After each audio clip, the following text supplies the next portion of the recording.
अस्सलामुअलैकुम dear student, welcome back to my YouTube channel. Student, आप लोग कैसे हैं? उम्मीद है कि आप लोग खैरियत से होंगे। तो बेटा, जैसे कि आप लोग को मालूम है कि हम लोगों ने क्लास 9th की बायोलॉजी की बुक के जितने भी इम्पोर्टेंट टॉपिक्स हैं उनको डिस्कस कर रहे थे। तो आज का जो हमारा चैप्टर है वह चैप्टर नंबर 7 एनाजाइम्स।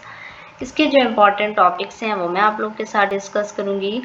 तो सबसे पहले बेटा, आप लोग को मेटाबॉलिज्म के बारे में मैंने इससे पहला जो चैप्टर था उसके अंदर बताया कि जितने भी केमिकल रिएक्शन अक्कर हो रहे होते हैं बॉडी में उन्हें मेटाबॉलिज्म कहते हैं। उसके बाद कैटाबॉलिज्म के बारे में भी आप लोग को बताया।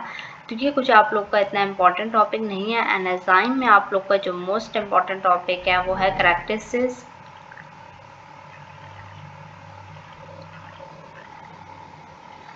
इसमें आप लोगों की जो करैक्टरिस्टिक्स हैं इनको सिर्फ और सिर्फ आप लोगों ने अच्छे तरीके से रीड करना है।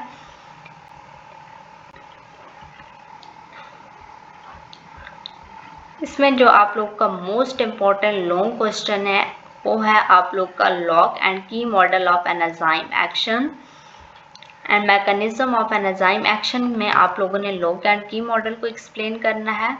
एंड देन आप लोगों ने इंड्यूस फिट मॉडल, ये आप लोगों के मोस्ट इम्पॉर्टेंट लॉन्ग क्वेश्चन है विद स्ट्रक्चर के साथ। आप लोगों ने इनके स्ट्रक्चर्स की भी अच्छे तरीके से प्रेपरेशन करनी है और इन स्ट्रक्चर की आप लोगों ने प्रैक्टिस करनी है बार बार, ताकि आप लोगों जब पेपर में क्वेश्चन को अटैम्प्ट करें तो साथ में आप लोगों ने इनके स्ट्रक्चर्स को भी ड्रा करना है।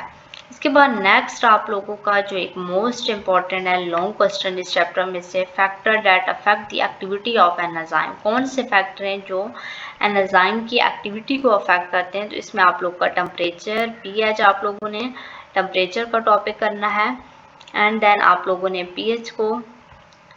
इसके बाद आप लोगों का सबस्ट्रेट कंसंट्रेशन, कि अगर सबस्ट्रेट ज़्यादा हो जाए तो एक्टिव साइट ज़्यादा हो जाएंगी और तो इस वजह से सबस्ट्रेट भी इसको अफेक्ट करता है। इसके बाद एनाजाइम इनहिबिशन, इसके बाद कम्पिटिटिव इनहिबिशन एंड देन आप लोग का नॉन कम्पिटिटिव इनहिबिशन।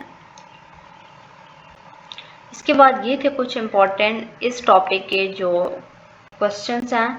तो इसका जो मोस्ट इम्पॉर्टेंट था वो तो आप लोग को मैंने बता दिया है, लेकिन इसके शॉर्ट क्वेश्चन में आप लोगों ने ये वाला शॉर्ट क्वेश्चन प्रिपेयर करना है।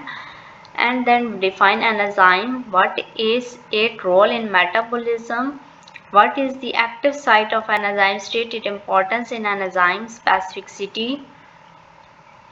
एंड देन आप लोगों का जो मोस्ट इम्पॉर्टेंट शॉर्ट क्वेश्चन है इसका,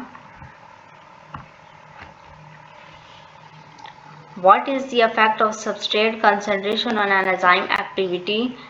Provide two examples of an enzyme that operate optimally at specific pH.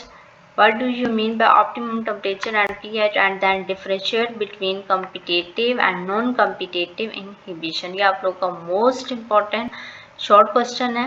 And then आप लोग का जो long question है, long question में आप लोगों की how does pH affect enzyme activity. जब आप लोग फैक्टर्स को करोगे तो फैक्टर में पीएच भी आ जाएगा। तो ये तीन आप लोगों के मोस्ट इम्पॉर्टेंट लॉन्ग क्वेश्चन है इस चैप्टर के। इसके बाद नेक्स्ट जो आप लोग का चैप्टर स्टार्ट हो रहा है वो चैप्टर नंबर 8 बायो एनर्जेटिक्स। इसके जो इम्पोर्टेंट टॉपिक्स हैं वो भी मैं आप लोग के साथ इसी वीडियो में डिस्कस कर लेती हूँ। तो सबसे पहले ATP the cell energy currency. ये इतना इम्पोर्टेंट टॉपिक नहीं है, लेकिन आप लोगों का ये जो चैप्टर है ये